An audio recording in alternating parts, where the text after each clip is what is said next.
one of the things that we have been doing in these programs is that after a couple of questions back and forth, I give the audience a chance, because I think in these programs it is very important to have you have your say or participate in the discussions.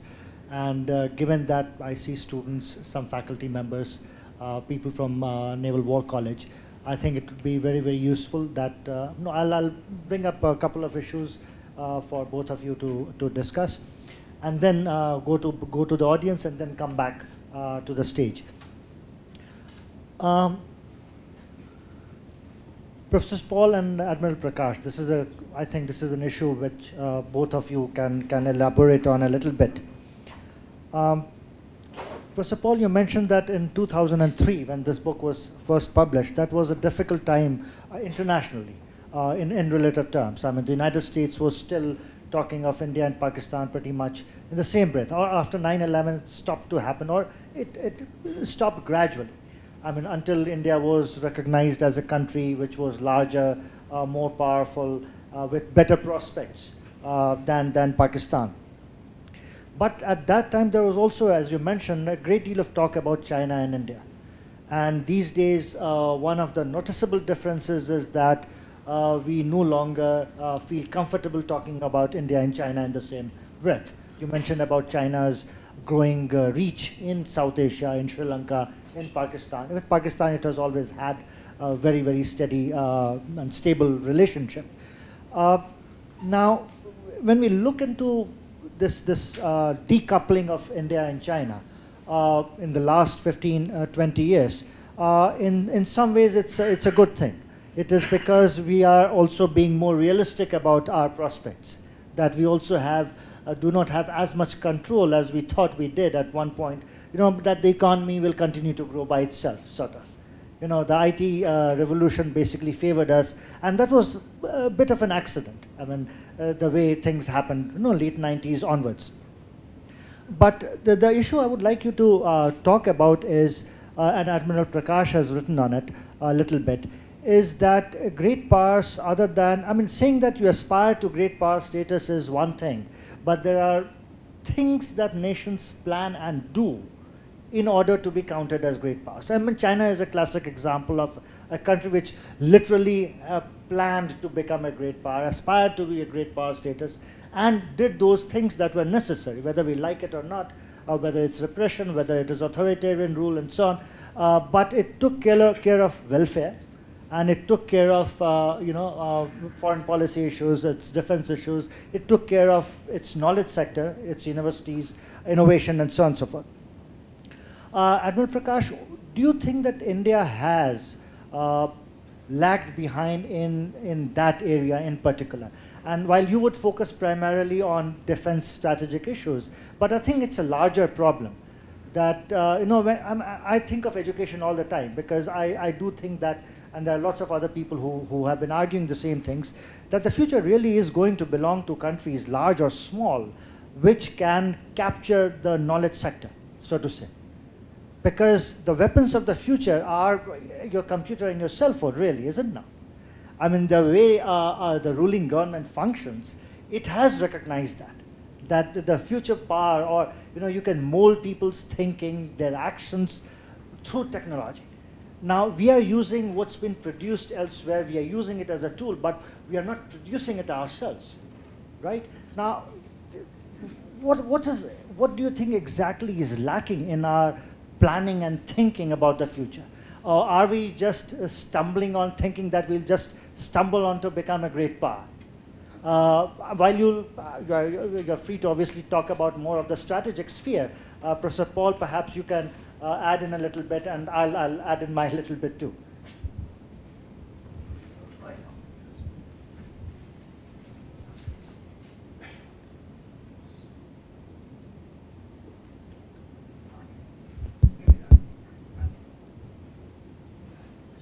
You're talking about technology.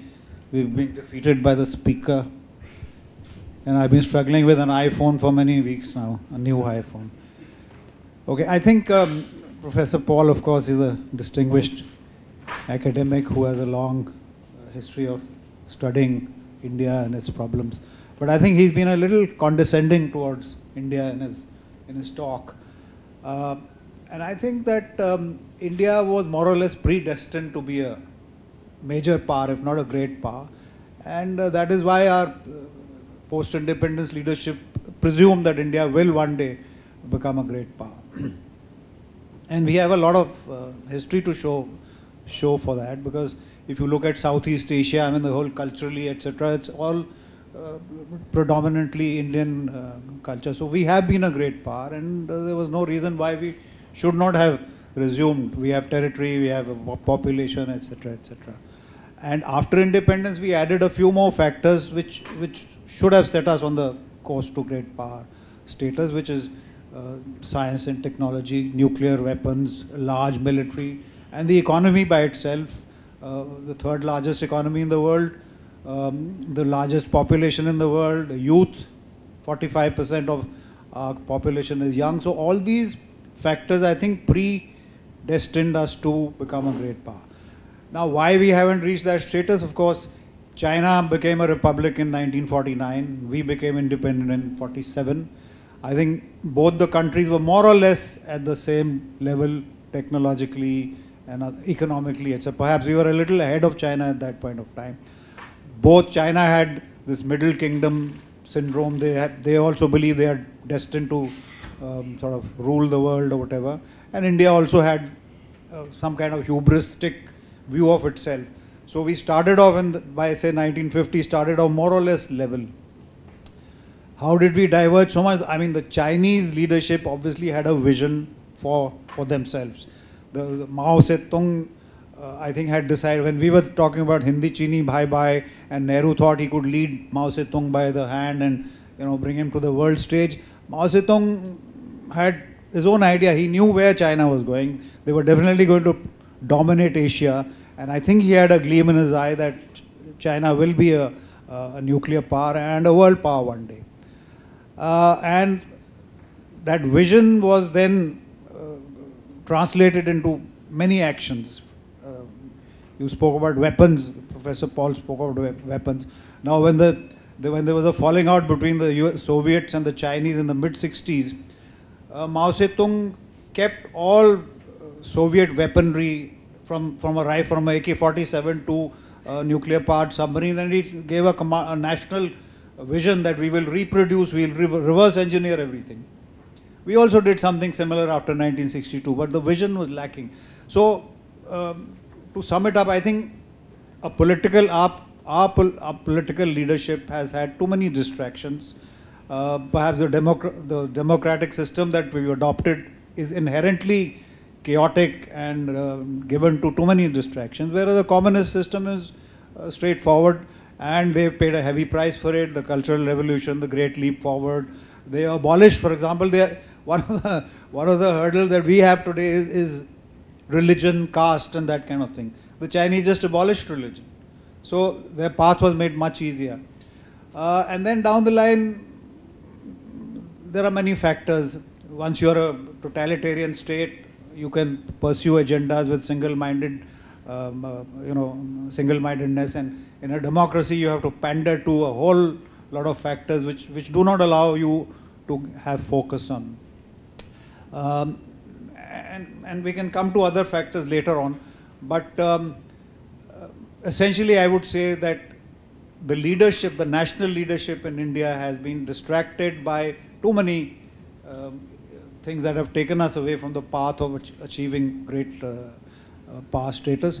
We should have pursued economic, we missed the Industrial Revolution, so we jumped from an agrarian economy to a service economy. The industrial chunk is missing even till today. We can't make a decent machine. We have missed out on all that, and our political leadership hasn't focused on it.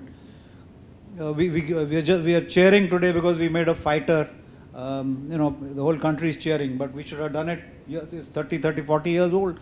We still don't make a turbo. We are sneering at the Chinese on social media that their fighter is a reverse engineered Sukhoi 33, whereas ours is a home-built Tejas. But this is a minor consolation. I mean, so we really don't. So there's been a lack of focus. And in the recent past, of course, there's a huge distraction that we've now created for ourselves, instead of following an economic agenda, which would have then, the offshoot would have been military strength. Today our defense budget is limited to whatever it is, 60 billion US dollars. And you can't ask for more because your economy is slowing down. It's not fair for the military to ask.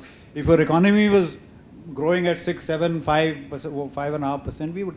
But we have allowed ourselves to be distracted from economic progression to social issues, religious, caste, etc. It's a huge distraction which is going to hurt us badly in the years to come. So I think, I'll just conclude by making two things. I think we have all the elements to achieve great power status. They're all there.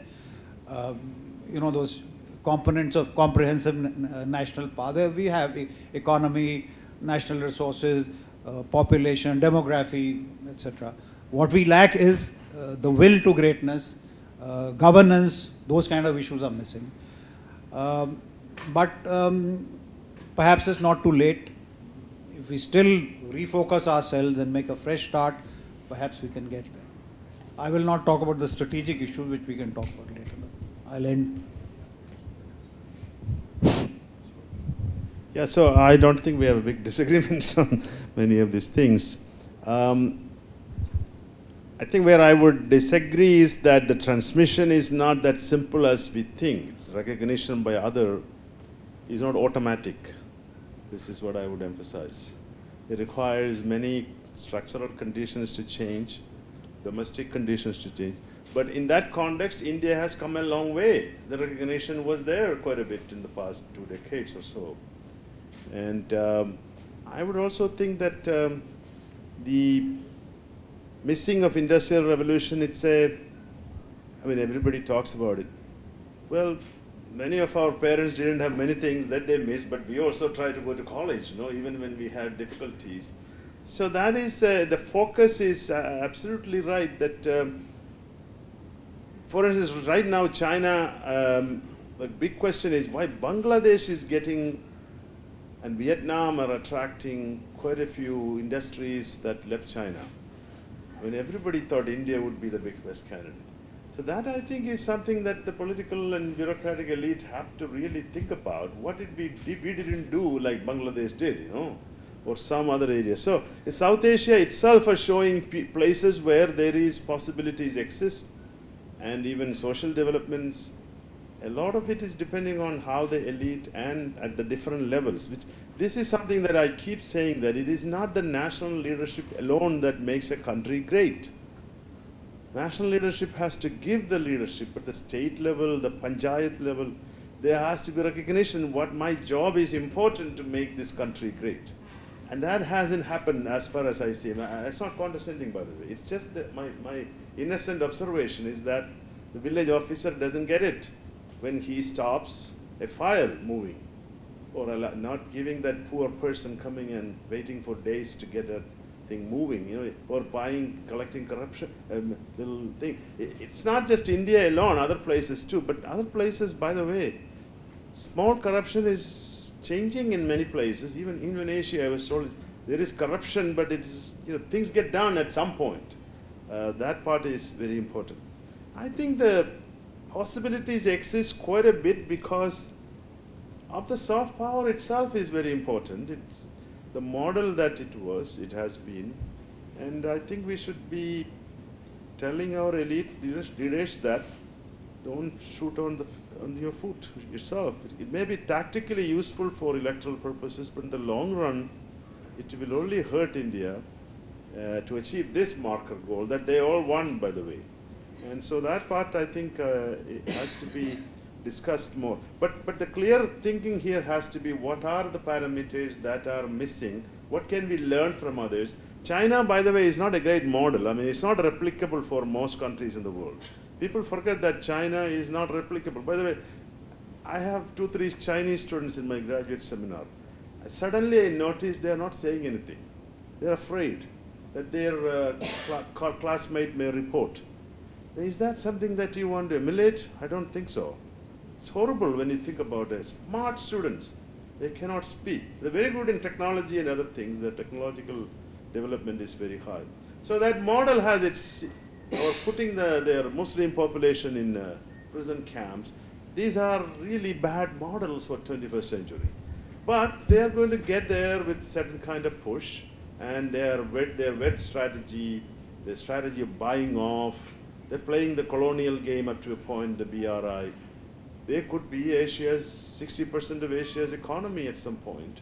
And all this show that we have to also to be competitive and think about our assets. How can we attract other countries, our neighbors?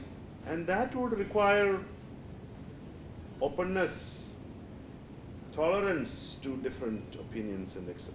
So this kind of all these components we talk about are interconnected. You mentioned economics and military. It's very true. Same with demographic. You know, if you have a very good workforce, the economy will improve. India neglected human development. China changed. That is one big part of China's achievement. Human development from Mao's time onwards. All the East Asian states, as we know, except maybe Cambodia and all, put a lot of emphasis on education. 8% of the GDP was going into education. Myron Wiener has this superb book called The Child and State in India. We spent 2%, 1% higher education, 1% low. This was a political decision, and it shouldn't have been there. This is where although great admiration for Nehru onwards, but somehow it got stuck in that. The education is not needed. That's not condescending, by the way. That's a choice you make. Okay?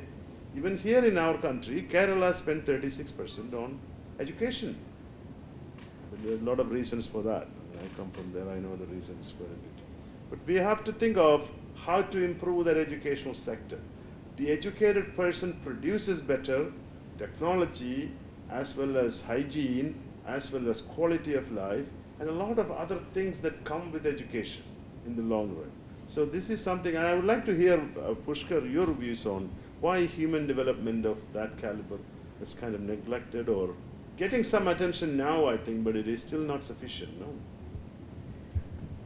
I'll get to that, but one of the interesting things about China is that before it became an economic power of the kind that we know it is from the 1980s onwards, and despite things like the human cost of achieving that, the Great Leap Forward and millions of people who died, but by approximately 1980, China had more or less addressed its welfare issues very, very well. So if you look at China in 1950 and India in 1950 and both countries in 1980, the biggest difference between the two of them was not in terms of economic growth. Economic growth under Mao and later, the difference, we grew at that 3.5%, and the Chinese didn't grow at a significantly higher rate. But the big difference in 1980, if we take just 1980 randomly as a cutoff, was that if you look at life expectancy in China, if you looked at literacy rates in China, if you looked at infant mortality, and if you looked at general welfare, the Chinese had really moved ahead of us. So that when in the 1980s they turned to economic reforms, liberalization, that takeoff was possible on the backs of a more educated, a healthier population. Now that is something which we have not yet resolved except in some states. So when we look at the knowledge sector, when we look at what needs to be done, the Chinese model, what we need to learn from China is not that you repress your population or you have an authoritarian regime, but that you take care of at least one thing first, or you have to simultaneously address economic growth and welfare. So what we seem to be doing in the last 20 years is trying to address both. But economic growth has, in the nature of economic growth is that in a free market economy or a relatively free market economy, or even in the Indian kind where you have a lot of political control of the economy, so to say, where should money be spent? So how much money goes into, say, Aadhaar or surveillance in general, as compared to how much money goes into primary education, right? So we are concerned about security, we are concerned about welfare, and we say, well, this is the way to do it.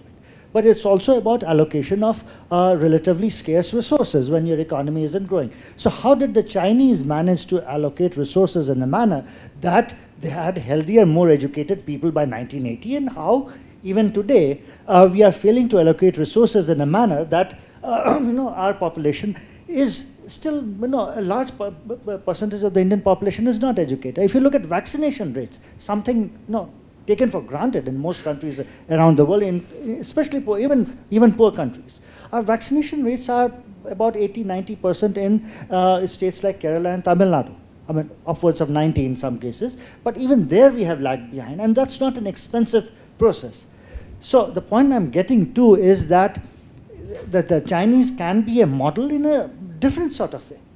Not in terms of being an authoritarian regime where the Communist Party controls everything, but also in terms of a regime which thought about these things, that addressing these things was important, and one could therefore grow on the back of that. So today we are talking of a demographic dividend, or nobody really talks about it anymore in a serious way. I mean, the latest reports are distressing. I mean, seriously distressing. But the larger idea behind that was that if you had an educated workforce, that could help you grow faster even under relatively adverse conditions. Now, we are looking at social unrest today. One of the reasons why that may be happening is not just because the students or younger people are unhappy with the regime, but think about it. What are their life chances? I mean, what are the employability rates of college graduates?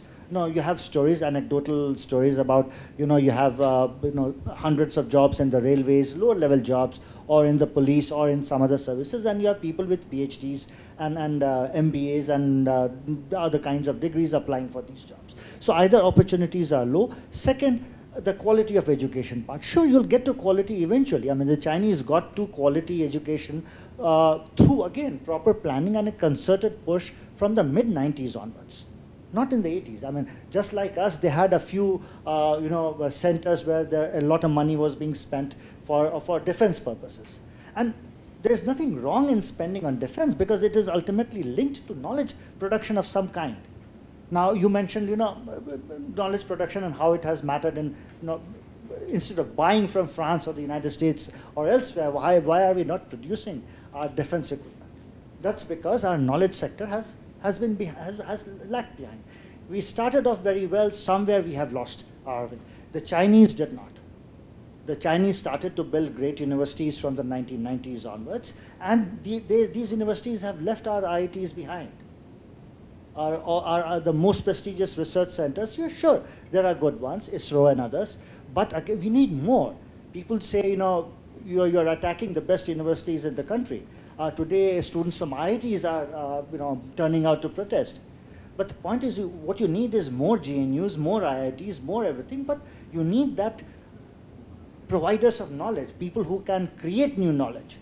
Without that, how can a country become a great power? Sure, by recognition, if the other great powers recognize it. But remember, in the 1990s and the 2000s, everybody always talked about the size of the Chinese market, right? So China escaped sanction by the United States, by European countries because of the size of its market. Now, if we have stopped growing now, or if we are going to grow slower now, and that wealth is not going to be distributed, because ultimately it matters how many people buy toothpastes and soaps, not how many people buy Mercedes or expensive cars.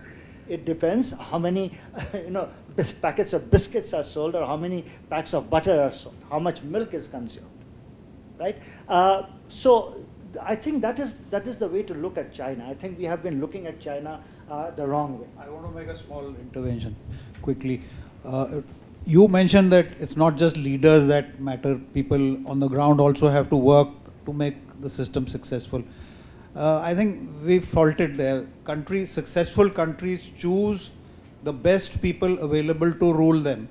If you look at Singapore, for example, they pull out kids from school, the best, brightest kids, put them into the armed forces, in business, and eventually they end up as prime ministers. Even China does the same thing. They elect people at village level to the party, they go to the province, again they're elected, and eventually they land up in the central, whatever. We seem to elect the worst people in the country to rule us. I worked with a few defense ministers only. They are very fine politicians, good people, well educated. But not many of them knew much about national security.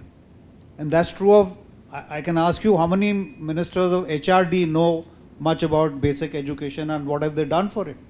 So if we choose the wrong kind of people, I understand that 40% plus of members of parliament have criminal records. And what are their educational backgrounds? No one knows. So I would put it to Professor Paul, he's writing his next book, that one of the causes of our stumbling and not being successful is we have failed to choose the right people to run the country. The ministers, I would say about 85% ministers don't know what is their portfolio. They leave it to the bureaucracy to run the ministry, and that's why most programs have failed. The Prime Minister had expressed some noble sentiments and slogans and so on. Their implementation is virtually nil. I want to make a couple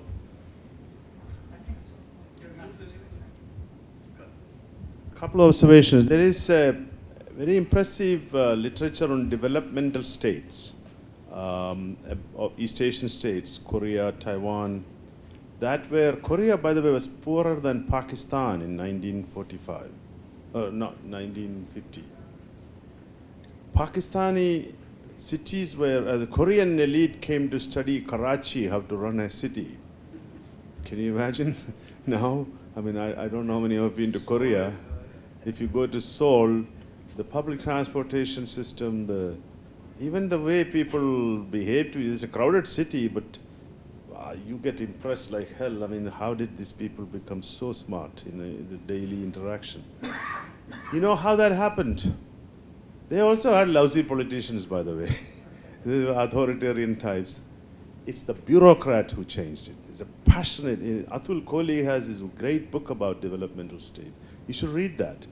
And wherever where political elite is bad, but they let the bureaucrat to be doing the stuff properly, and the bureaucrat decided. Japan, the same thing, MITI. MITI is run by bureaucrat. Japan has a government every 3 months. You know, it's a very lousy, I mean, may not be corrupt, but it's clearly not the best system you can think of. But the bureaucrat is passionate, and the bureaucrat is trained. The bureaucrat is not interested in how to acquire wealth for my grandchildren, you know. The bureaucracy is interested how to make this country great. So I'm in charge of a department, I do my job. And I will work with the politicians and try to tell him, look, this is what we need. And that, unfortunately, so I'm not willing to let the Indian bureaucrat is not uneducated. See, this is the cream of the society, the top ones in particular. But they didn't get this socialization that it is my job to make this country a great country. No. That is where we cannot change. By the way, Admiral, politics is not going to change in a democracy like this. The electoral system is so skewed in terms of all kinds of people with caste communalism, money and power, criminal power, whatever, to get into that position. But what should restrain them is their education, their socialization, and the bureaucrat with the... Do you think the bureaucrats are going to change? That's where change can happen if the bureaucrat is socialized. Make them convincing that you are the one in the permanent bureaucracy is the one that can do a lot of change. And some bureaucrats, by the way, are doing. I mean, I'm reading these impressive stories about women collectors in Kerala. I don't know, you read, some of them have done wonderful jobs in stopping the encroachments and, you know, things on their own micro level. Now, what I would say that we need to study different countries that did not have the political masters yet, but the political masters let the bureaucrats and the people who perform to do the right job. I mean, it's a compromise between the two that works, but the leadership matters, but I don't think it's leadership alone that made every country look at that has become richer or more human development happen through also bottom up. The teachers, you know, so that is where the mindset change, the training and all that has to happen. Your institution, the military, the Navy, all have been fantastic institutions. No, I mean, why that some of those values we cannot transfer to civilian world, you know, is the big question mark. Something a bit on you know, what you wrote in India and the World Order, what you and Professor Nair wrote. You can have great powers emerge, you know, when you have competition with other emerging or great powers. So let's say, I mean, you had the China-India kind of competition, so to say. And you could have a scenario where, because you are competing states and competing at the regional level, at the global level in a more limited way, then both could prosper. But the other way you could grow is when you did not have to deal with a China nuisance or a Pakistan nuisance. To what extent, I mean, and this is for both of you, and after which we'll go to the audience, to what extent does geography obstruct, India's rise as a bigger nation than, than it is right now? In the sense that you have a hostile, I mean, we are engaging with China all the time, of course, but we do still consider China as enemy number 1 or 2, however you want to put it. And we have Pakistan on the other side. So it does drain us quite a bit in terms of addressing 2 very large borders. Whereas other countries, I mean, the United States benefited from its isolation. I mean, for all of the 19th century, 20th century, until it decided it was forced to intervene in the Second World War. So, on the other hand, Britain and France, they grow and they prosper while competing with each other, while fighting with each other. Now, and this has also got to do a little bit with, how countries become great powers, through wars or through peaceful means. How do other countries acknowledge? Why would China acknowledge India as a great power? I mean, it is in China's interest to have India as a lesser power. But do you think that geography has been unkind to us in that sense? Let me take a quick turn. I would like you to say to it. Honestly, geography is also what you make out of it. No, you transcend geography. And Indian leadership has the look east and act east are the effort to transcend geography. In a world that is so interdependent, and you have this big coastline which allows the ships and shipping lanes to have some big say, geography is also a protector. Himalaya has remained as a protector. No? Pakistan is a challenge because Pakistan has been playing geopolitical games with the great power system, and it has been playing for a long time. And every time there is a conflict in Afghanistan or even during the Cold War, it provided certain services to the great United States in particular. And that role, it was able to equalize India, but that's not a geography, that's a geopolitics. It's not geography alone. Of course, it has played the asymmetrical war in the Kashmir sector. I don't think any of that is that important. Indeed, you need competition to become a great power. However peaceful it is, you need economic competition, you need technological competition. You cannot get accepted just because you are what you are. You are get accepted when you contest. I'm not saying militarily, but in the past militarily. But today it is a soft power, is all arenas where, and that includes the BRI and the response to that. And India came up with something, Africa Corridor, I don't hear anything about it, or the Northeast Corridor. All great initiatives. So you transcend geography through your grand strategy and how important you are to the balance of power system. And that's where India also benefited. China is not going to be just easily going to get accepted as a global hegemon. All these East Asian countries are looking to India as a bridge builder, bridge power. You can only go up to a point, but the point is, if you are internally divided and a certain segment of the population is really suffering, then these countries are going to lose interest in you, okay? You're no longer a player of importance because your focus is on petty issues that they thought you resolved through your constitution and all that. So that's a big challenge. We need to think about whether all the initiatives the current regime and the previous regimes did, will it be hurt if we go back to the 1970s or the old models of nation building? Thanks. Well, I agree with Professor Paul. You can't blame geography for our present situation. Imagine if Canada and Mexico were hostile to America, they wouldn't be in such a happy position. So I think the blame once again has to go to the national leadership.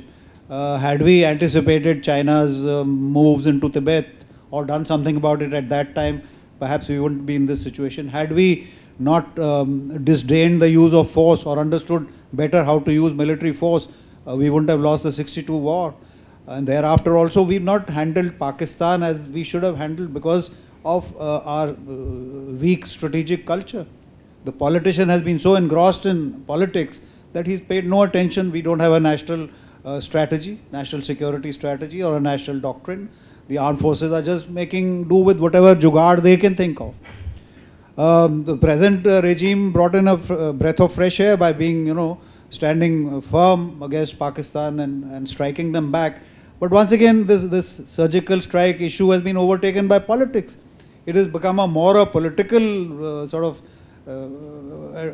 used for more for political advantage than sending messages, strategic messages across to our friends. So I think geography is not to be blamed. Our weak strategic culture and our total preoccupation of our politicians with internal domestic politics has landed us in this situation, and that's we are making the same mistake again by pandering to internal party politics rather than looking at national grand strategy and national interests. It is happening right now, and if we don't step back, there's only bad news.